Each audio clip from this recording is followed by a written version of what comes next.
Assalamualaikum warahmatullahi wabarakatuh. Malam nisfu Syaban merupakan malam yang dianggap istimewa dalam agama Islam. Keutamaan-keutamaan yang terkait dengan malam ini disebutkan dalam beberapa hadis, meskipun beberapa ulama memiliki pendapat yang berbeda mengenai tingkat keotentikan hadis-hadis tersebut. Berikut adalah beberapa keutamaan yang sering disebutkan terkait malam nisfu Syaban. 1. Malam ampunan. Malam nisfu Syaban diyakini sebagai malam di mana Allah Subhanahu wa Ta'ala memberikan ampunan dan rahmat-Nya kepada hamba-hambanya. Dalam hadis riwayat Abu Musa al-Asy'ari, Rasulullah Shallallahu Alaihi Wasallam bersabda, Allah Subhanahu wa Ta'ala mengunjungi langit dunia di malam nisfu Syaban dan mengampuni semua hambanya kecuali orang yang musyrik dan orang yang bermusuhan dengan sesama. H.L. Ibnu Majah. 2. Catatan amal. Pada malam ini, diyakini bahwa Allah Subhanahu wa Ta'ala mencatat segala amal perbuatan hambanya, termasuk takdir yang akan terjadi pada tahun yang akan datang. 3. Doa yang dikabulkan. Rasulullah Shallallahu Alaihi Wasallam bersabda, Allah Subhanahu wa Ta'ala menurunkan rahmat-Nya pada malam nisfu Syaban, Dia memaafkan semua hambanya kecuali orang yang mempunyai permusuhan dan perselisihan. H.L. Ibnu Majah. 4. Kebangkitan orang mati.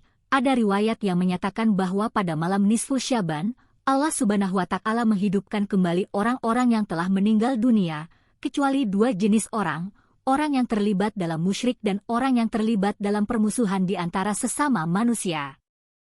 Namun, penting untuk dicatat bahwa beberapa ulama menyatakan bahwa sebagian besar hadis yang merinci keutamaan malam nisfu Syaban tergolong sebagai hadis dhaif atau bahkan maudhu, atau. Oleh karena itu, sementara ada kebiasaan umum untuk memperbanyak ibadah pada malam nisfu Syaban, baik berupa sholat, zikir, atau membaca Al-Quran, tidak ada dasar yang kuat untuk menghususkan malam ini dengan ibadah tertentu. Lebih baik untuk fokus pada ibadah yang dijelaskan secara jelas dan dianjurkan dalam agama Islam, seperti sholat 5 waktu, membaca Al-Quran, bersedekah, dan melakukan amal kebajikan lainnya. Selama malam nisfu Syaban, ada beberapa amalan yang dilakukan oleh sebagian umat Islam berdasarkan keyakinan dan tradisi tertentu. Namun, perlu diingat bahwa tidak semua praktik ini memiliki dasar yang kuat dalam ajaran Islam, dan beberapa di antaranya bisa dilihat sebagai bid'ah, inovasi dalam agama. Berikut adalah beberapa amalan yang dilakukan oleh sebagian orang selama malam nisfu Syaban. 1. Sholat malam. Beberapa orang memperbanyak sholat sunnah pada malam nisfu Syaban, termasuk sholat tahajud dan sholat hajat, dengan harapan memperoleh ampunan dan rahmat dari Allah Subhanahu wa Ta'ala. 2. Membaca Al-Quran. Banyak yang menghabiskan waktu malam nisfu Syaban dengan membaca Al-Quran, baik untuk mendapatkan pahala tambahan atau sebagai bentuk ibadah. 3. Zikir dan doa. Orang-orang juga sering menghabiskan malam nisfu Syaban dengan zikir dan berdoa, memohon ampunan, rahmat, dan berkah dari Allah Subhanahu wa Ta'ala. 4.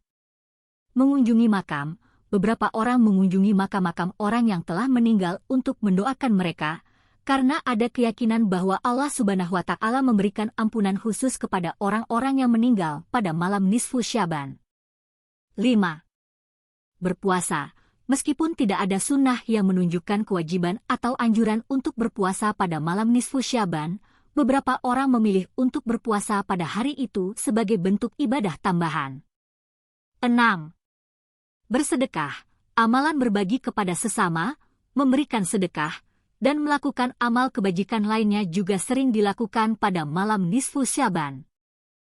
Perlu diingat bahwa sementara beberapa amalan ini didasarkan pada keyakinan dan tradisi tertentu, yang lain mungkin kurang didasarkan pada ajaran Islam yang sahih. Oleh karena itu, penting untuk memahami dasar agama yang kuat dan berhati-hati dalam melakukan praktik-praktik keagamaan, serta selalu mengacu pada ajaran yang sahih dari Al-Quran dan Sunnah Rasulullah Shallallahu Alaihi Wasallam. Hidayah, petunjuk yang diperoleh dari malam nisfu Syaban dapat bervariasi bagi setiap individu. beberapa orang mungkin merasakan hidayah dalam bentuk kesadaran yang lebih mendalam akan pentingnya taat kepada Allah Subhanahu wa Ta'ala, meningkatkan ibadah, memperbaiki hubungan dengan sesama, atau merenungkan makna kehidupan secara keseluruhan. Berikut adalah beberapa potensi hidayah yang bisa diperoleh. 1. Kesadaran spiritual. Malam nisfu Syaban dapat menjadi waktu di mana seseorang merasa lebih dekat dengan Allah Subhanahu wa Ta'ala dan lebih sadar akan kehadirannya dalam kehidupan sehari-hari. Ini bisa memicu peningkatan dalam ketaatan, ketakwaan, dan pengabdian kepadanya. 2. Pemahaman tentang dosa dan ampunan. Sebagian orang mungkin merasa terdorong untuk merenungkan dosa-dosa mereka dan mencari ampunan dari Allah Subhanahu wa Ta'ala. Hidayah bisa datang dalam bentuk kesadaran akan pentingnya bertaubat dan memperbaiki diri untuk memperoleh ampunannya. 3. Kesadaran akan kematian dan akhirat. Malam nisfu Syaban juga bisa menjadi waktu untuk merenungkan hakikat kematian dan persiapan untuk akhirat.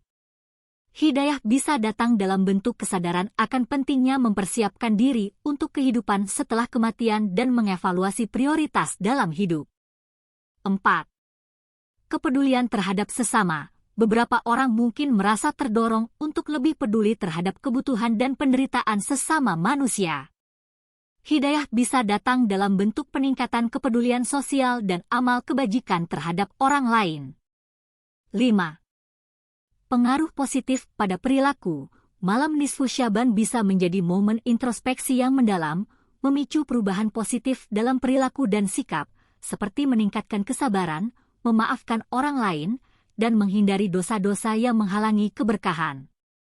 Penting untuk diingat bahwa hidayah adalah karunia dari Allah Subhanahu wa Ta'ala dan bisa datang dalam berbagai bentuk dan momen.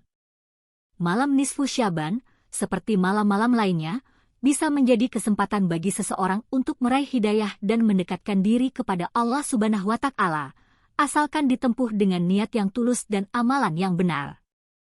Tulis di kolom komentar ya guys apa yang mau kita bahas lagi. Dan jangan lupa bantu like dan subscribe ya guys. Sampai jumpa lagi. Assalamualaikum warahmatullahi wabarakatuh. Assalamualaikum warahmatullahi wabarakatuh.